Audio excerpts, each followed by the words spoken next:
राधे राधे दोस्तों, आप सभी का संस्कृति ज्ञान विज्ञान चैनल में स्वागत है। आप सभी को छठ पर्व की हार्दिक शुभकामनाएं। छठ व्रत की पौराणिक कथा एवं संपूर्ण पूजा विधि। कौन है छठ मैया, क्यों करते हैं छठ पूजा, आइए जानते हैं। कार्तिक शुक्ल पक्ष की षष्ठी को छठ पर्व मनाए जाने का विधान है। यह 4 दिवसीय पर्व मुख्य रूप से बिहार में मनाया जाता है। कार्तिक मास की अमावस्या को दीपावली मनाने के 6 दिन बाद कार्तिक शुक्ल को मनाया जाता है। इस कारण इसे छठ कहा जाता है। यह 4 दिनों का त्योहार है और इसमें साफ सफाई का खास ध्यान रखा जाता है। इस त्योहार में गलती की कोई जगह नहीं होती। व्रत को करने के नियम इतने ज्यादा कठिन हैं, इस वजह से इसको महापर्व और महाव्रत के नाम से संबोधित किया जाता है। कौन है छठी मैया?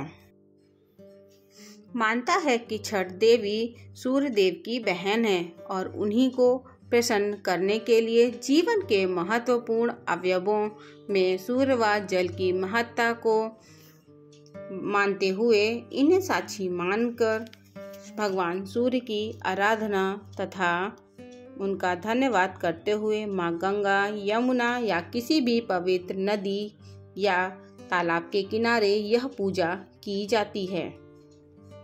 षष्ठी माँ यानी छठ माता बच्चों की रक्षा करने वाली देवी हैं। इस व्रत को करने से संतान को लंबी आयु का वरदान मिलता है। मार्कंडेय पुराण में इस बात का उल्लेख मिलता है कि सृष्टि की अधिष्ठात्री प्रकृति देवी ने अपने आप को 6 भागों में विभाजित किया है। इनके छठे अंश को सर्वश्रेष्ठ मातृ देवी के रूप में जाना जाता है, जो ब्रह्मा की मानस पुत्री हैं। वो बच्चों की रक्षा करने वाली देवी है। कार्तिक मास के शुक्ल पक्ष की षष्ठी को इन्हीं देवी की पूजा की जाती है। शिशु के जन्म के 6 दिनों बाद इन्हीं देवी की पूजा की जाती है। इनकी प्रार्थना से बच्चे को स्वास्थ्य, सफलता और दीर्घायु होने का आशीर्वाद मिलता है। पुराणों में इन्हीं देवी का नाम कात्यायनी बताया गया है, जिनकी नवरात्रि की षष्ठी तिथि को पूजा की जाती है। छठ पर्व का तीसरा दिन सबसे खास होता है, क्योंकि इस दिन महिलाएं 36 घंटों का निर्जला व्रत शुरू करती हैं। संध्या में डूबते हुए सूर्य को अर्घ्य दिया जाता है, तो अगले दिन उगते सूर्य की पूजा होती है। छठ पर्व मुख्य रूप से बिहार, झारखंड और पूर्वी उत्तर प्रदेश में मनाया जाता है। इस पर्व को डाला छठ, सूर्य षष्ठी और छठ पूजा आदि नाम से भी जाना जाता है। इस त्योहार में मुख्य रूप से भगवान सूर्य और छठी माता की पूजा होती है। छठ व्रत पूरा करने से पहले इसकी कथा पढ़ना जरूरी माना जाता है। आइए सुनते हैं छठ व्रत की पौराणिक कथा। कथा के अनुसार माधवपुर नगर में प्रियव्रत नाम का एक राजा अपनी पत्नी मालिनी के साथ रहते थे। विवाह के काफी समय बाद भी राजा प्रियव्रत और मालिनी को कोई संतान नहीं थी, जिससे वो दोनों बहुत दुखी रहते थे। एक दिन वो दोनों कश्यप ऋषि के पास पहुँचे और अपने मन की व्यथा बताई। तब उन्होंने राजा प्रियव्रत को पुत्र सुख देने के लिए एक पुत्रेष्टि यज्ञ करने को कहा। कश्यप ऋषि के सुझाव को मानकर राजा प्रियव्रत ने पुत्र प्राप्ति के लिए पुत्रेष्टि यज्ञ का आयोजन किया। सभी ऋषि और मुनियों की मदद से यज्ञ पूर्ण हुआ। उसके बाद रानी मालिनी को एक कटोरी खीर प्रसाद के रूप में ग्रहण करने को दिया गया। उस खीर और प्रसाद के शुभ प्रभाव से रानी मालिनी गर्भवती हो गई। इस खबर को सुनकर राजा प्रियव्रत बेहद खुश हो गए। समय आने पर रानी ने एक पुत्र को जन्म दिया, लेकिन वैद्य ने बताया कि पुत्र मृत पैदा हुआ है। इससे राजा प्रियव्रत बहुत दुखी हो गए। वह उस पुत्र के शव को लेकर शमशान गए और पुत्र के वियोग में स्वयं के प्राण देने का भी फैसला कर लिया। लेकिन जैसे ही वह अपने प्राण त्यागने के लिए आगे बढ़े, वैसे ही देवी देवसेना प्रकट हुई। उन्होंने राजा प्रियव्रत को प्राण त्यागने से रोका और कहा कि उनका नाम षष्ठी है। तुम देवी षष्ठी की पूजा करो और अपनी प्रजा को भी उसके लिए प्रेरित करो। देवी षष्ठी की आज्ञा से राजा प्रियव्रत राजमहल में आ गए। फिर उन्होंने पुत्र प्राप्ति के उद्देश्य से कार्तिक शुक्ल पक्ष की षष्ठी तिथि को छठ पूजा की और व्रत रखा। छठी मैया की कृपा से उनको पुत्र रत्न की प्राप्ति हुई। उसके बाद से राजा प्रियव्रत के राज्य में हर साल छठ पूजा होने लगी। इस पर्व से जुड़ी एक और कथा है, जिसके अनुसार महाभारत काल में जब जुए में पांडव अपना सारा राजपट हार गए थे, तब द्रौपदी ने छठ व्रत रखा था। द्रौपदी के व्रत से प्रसन्न होकर षष्ठी देवी ने पांडवों को उनका राजपाट वापस दिला दिया था। वहीं एक अन्य पौराणिक कथा के अनुसार महाभारत काल में सूर्यपुत्र कर्ण ने अपने सबसे पहले सूर्यदेव की पूजा की थी और कहा जाता है कि घंटों पानी में खड़े होकर कर्ण सूर्यदेव को अर्घ देते थे। सूर्यदेव की कृपा से कर्ण एक महान योद्धा बन गए। आज भी छठ में अर्घ की यही परंपरा चली आ रही है। छठ पूजा के लिए जरूरी है यह सामग्रियां। छठ पूजा के लिए कुछ सामग्रियों की विशेष आवश्यकता होती है। माना जाता है इन पूजन सामग्रियों के बिना छठ पर्व पूरा नहीं होता है।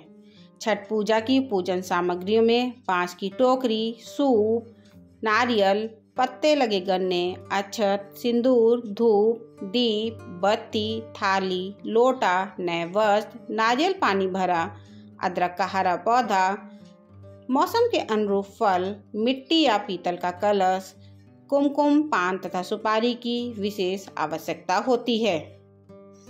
अब छठ पूजन विधि। छठ पूजा के दिन सुबह ब्रह्म मुहूर्त में उठें और स्नान आदि से निवृत्त होकर छठ व्रत का संकल्प लें। इस क्रम में सूर्य देव और छठी मैया का ध्यान करें। व्रती को छठ पूजा के दिन अन्न ग्रहण नहीं करना होता है। संभव हो तो निर्जल व्रत रखकर इसका विधिवत पालन करें। छठ के पहले दिन संध्याकालीन अर्घ्य होता है, जिसमें डूबते हुए सूर्य को अर्घ्य दिया जाता है। ऐसे में इस दिन सूर्यास्त से थोड़ा पहले छठ घाट पर पहुँचें और वहां स्नान करने के बाद सूर्य को पूरी निष्ठा के साथ अर्घ्य दें।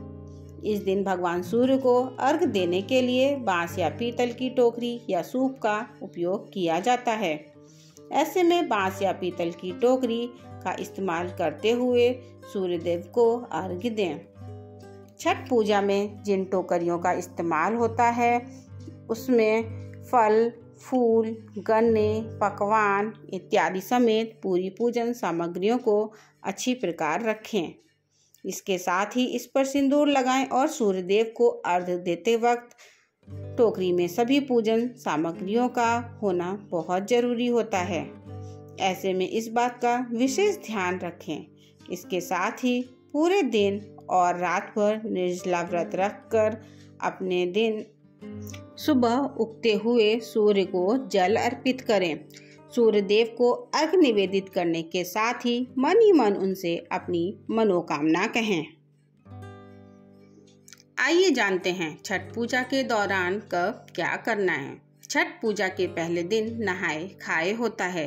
इस दिन व्रत, स्नान और ध्यान करने के बाद कद्दू भात का सेवन होता है।